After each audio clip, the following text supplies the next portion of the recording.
Page 15, the Weatherman. On page 14, they're introducing you to some more symbols. And this is where the black keys come in.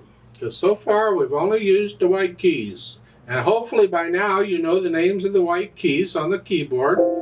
And if you've been using stickers, I would ask you to remove them. Get rid of them. You can't be reading the stickers all the time. You got to just be able to look down at a keyboard and instantly know the name of that key. Because now we're adding the black keys. Well, it's like we have to look at the black keys, the patterns of the black keys to tell us what the white keys are. Like a C is the lower of a group of 2. We're looking at the black keys to tell us what the white keys are. Well, the white keys tell us what the black keys are. Yeah. And that's where these things they're talking about here on page 14. So, let's just take this slow and easy. They talk about half steps and whole steps. Okay? Very important that you understand them, so let's go over them. In our harmonic system, see there's multiple harmonic systems around the world. I'm talking about Western harmony, used in most Western countries and so forth. It's used in classical music and Baroque music that we're used to. The closest distance between any 2 notes is a half step. That's the smallest you can get, a half step. On a piano, a half step is the next note, up or down, white or black. So if I'm here and I want to go up a half step, I go up to the next note, white or black. It's a half step between these 2 notes. Half step. I know this sounds nice. If I go down a half step, I go here. Down is here. It's the next note, white or black, because there's no note in between.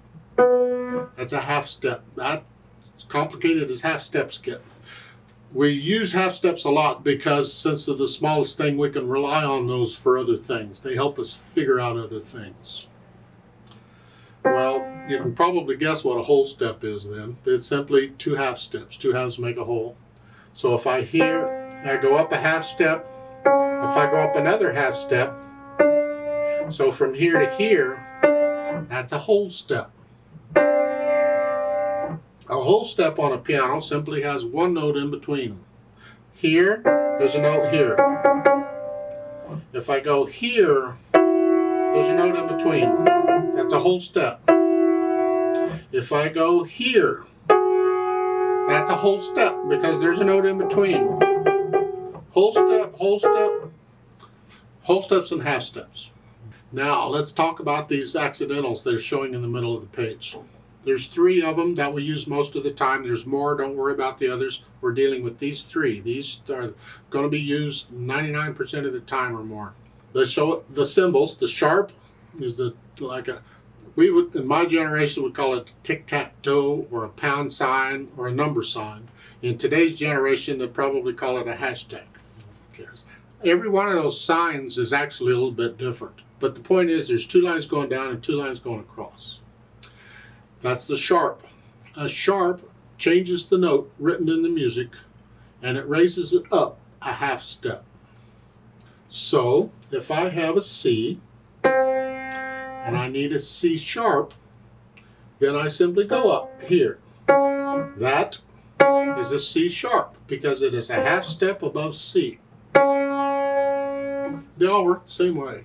That's it. That's as complicated as sharps get. A sharp. E sharp. And you say, wait a minute, that's an F. Yes, but it's also an E sharp, and yes, there are E sharps. You see, every note in every key on the piano has multiple names.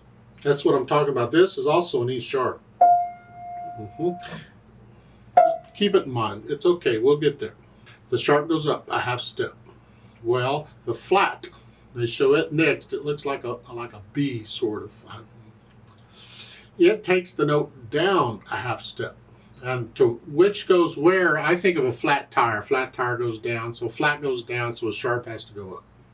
So if I have an F, let's see a flat. Let's do an E. If I want an E flat, I go down. So that's an E flat. If I have a D flat, and you think, wait a minute, that was a C sharp. yes, keep in mind, all the notes on piano have multiple names. So this note can be a C sharp or a D flat, whichever the music. Now, technically speaking, a C sharp and a D flat is not the same pitch, but the way the piano is tuned, that's the best we can do. We have to it's a well-tempered tuning, and so we sort of average it out. So both notes are going to sound the same on a piano. If I were playing a violin or something, they would not be exactly the same. I would finger them so they're just a hair. The sharp is slightly above the halfway point, and the flat is slightly below the halfway point. But on piano, they're right there in the middle, in the halfway. So that's the flat. Now the third accidental is called a natural sign, and they show it there. It sort of looks like a sharp sign with a couple lines missing. It's a weird looking thing. It's called a natural sign, and all it does is it takes the sharp or flat away and tells you to play the white key. So all of these white keys are natural notes. Natural. They happen there's nothing, no, they're not changed, they're not altered, nothing. They're natural notes. That's what we've been doing all along. Well, look at the line at the bottom of page 14. The note, you have a G. Well, G sharp would be here. So instead of a G, you'd play G sharp. And then the next one is a D. It has a natural sign in front of it, so we'll make sure we play a natural. And then we have an E with a flat, so then instead of E, we'll play here. So it's not, okay, the first three notes then is a here, here, and here. And we could go through all of these and play. See, look at the F flat. This is the fifth note over. F flat is here, and then an F sharp, and then an F natural. That's the way it is. Now, depending on what you're reading or talking about, I don't want to get you too confused here. Just a little extra information. You don't have to remember this. Just keep in mind it exists.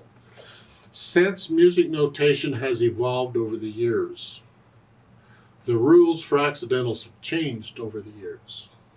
And you might be talking to somebody who's saying, what are you talking about? Because they're talking all weird. Well, that's because they're referring to rules that were in effect 300-400 years ago. Don't let it confuse you. All right. But it used to be that accidentals used to be relative. And today they're absolute. In other words, today an E flat is an E flat is an E flat. Absolutely an E flat. But a long time ago, it used to be relative. So if you had sharp or flat or whatever, the natural signs didn't exist. No natural signs, just sharps and flats. Sharp would go up a half step and a flat would go down a half step from where it is. Even if it's already been sharped or flat, you'd go up another one. So let's say I have an F, and then I want an F sharp. Well, if I want to sharp it again, I just put another sharp sign in front of it, and that takes it up another half step. And that's from then when I see the F in the music from then on, I'm going to play that note because it lasts for the rest of the piece. You know, it would be good for the rest of. Then if they wanted to go back down, they'd have to put a flat sign in front of it to take it back down. Whatever. See, that's relative.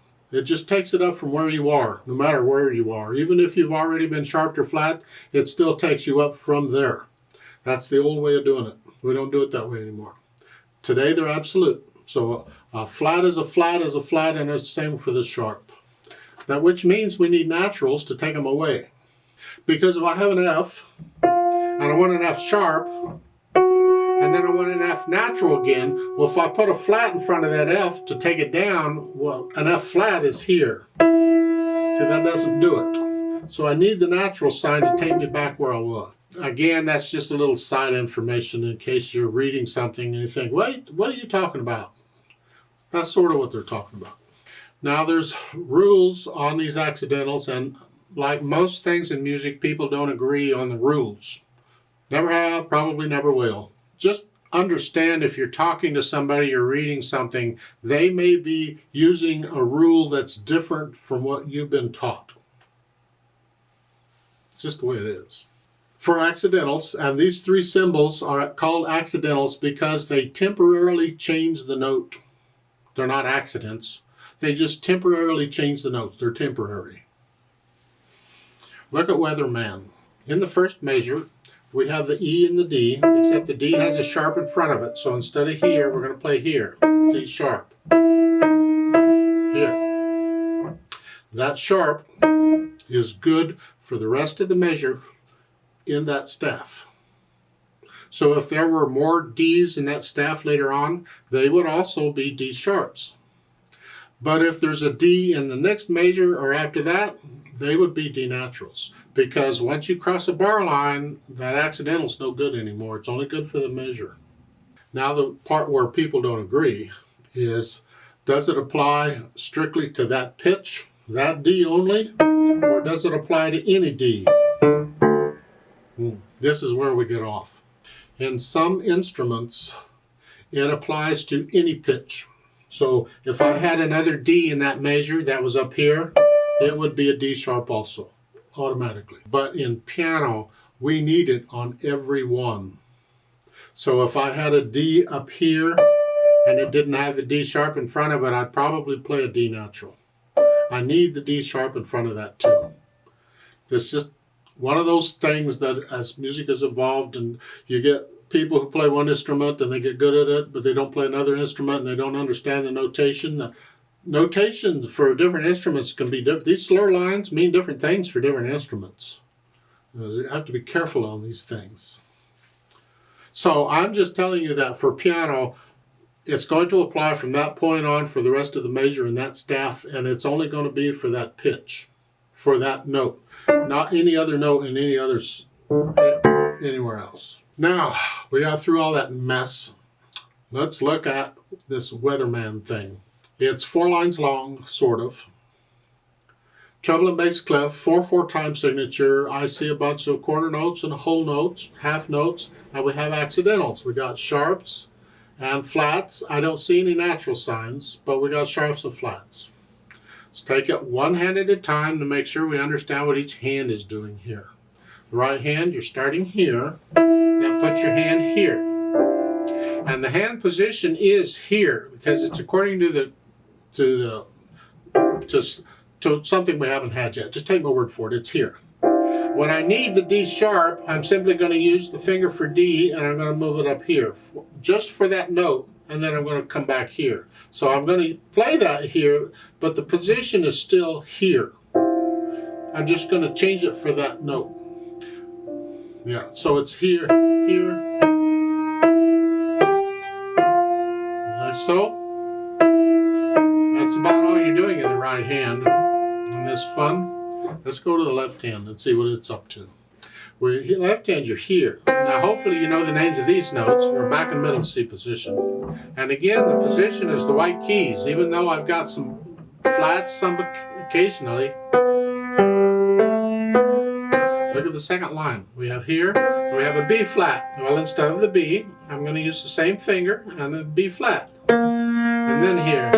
But once I play that, I'm coming back up to here.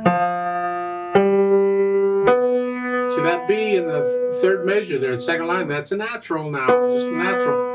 They don't need a natural sign because the flat in the first measure of the second line here, that's only good for that measure. So this other B 2 measures later, that's a natural. Yeah.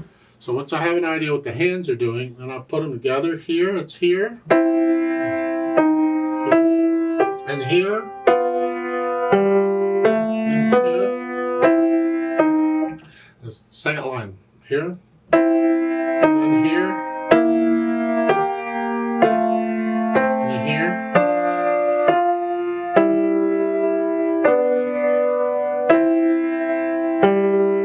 Yeah, that's music's getting a bit trickier here. Now, as if you don't have enough to think about, you should be able to play all these pieces so far we've had pretty much without looking at the keyboard. We want to develop that feel for the keyboard. Well, when you have to move your hands around eventually, you've got to look at the keyboard for that. But when we're not moving around like this, we can keep our eyes on the music. Well, when you start introducing the black keys, now your fingers are moving a little bit here, But again, you need to develop that feel of where that is without looking at it. So here in the first measure, even though I got to move a little here and here, I need to develop that feel without having to look at it, of where that key is. Same in the left hand. Now, once I have the notes and the fingering all worked out in the rhythm, I get rid of the hesitations. So it's a steady beat throughout. Then I think about the articulation, the expression. These slurs, lift up, lift up,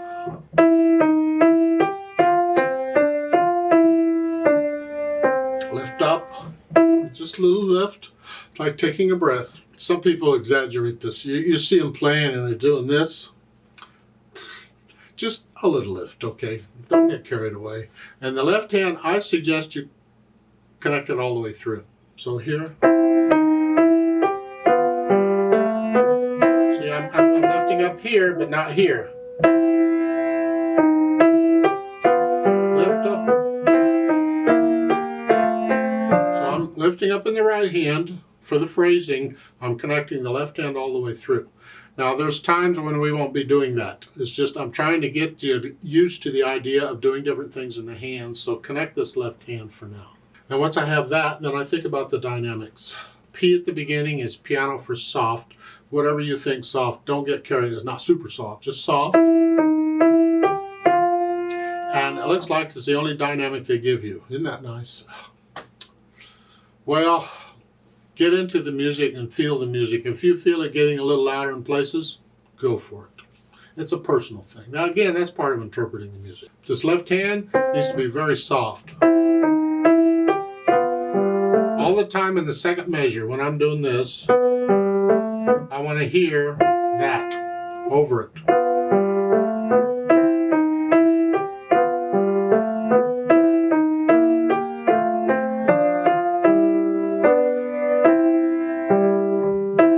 See? Soft, gentle, and soft all the way through. I think you can get a little louder and softer if you feel it that way. And again, remember the natural accents. 1, 2, 3, 4. 1, 2.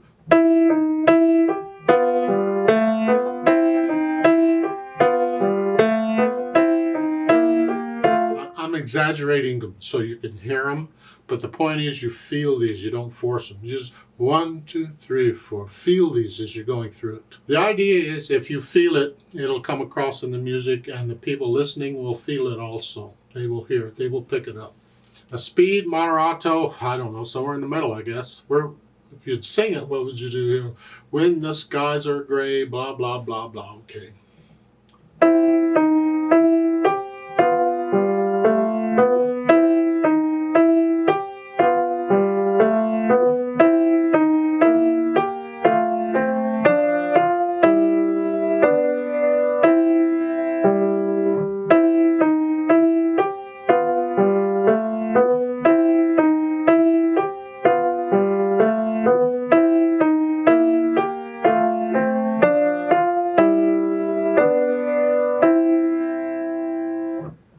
Please don't copy me.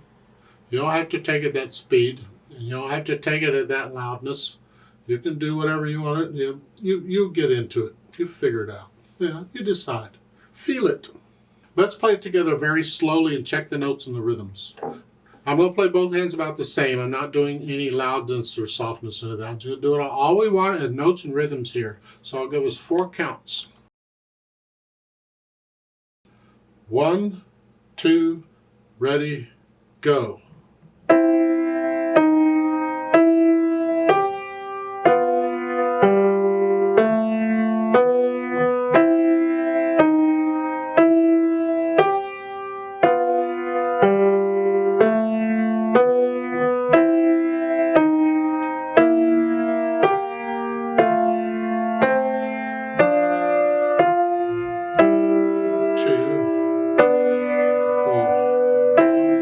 Two,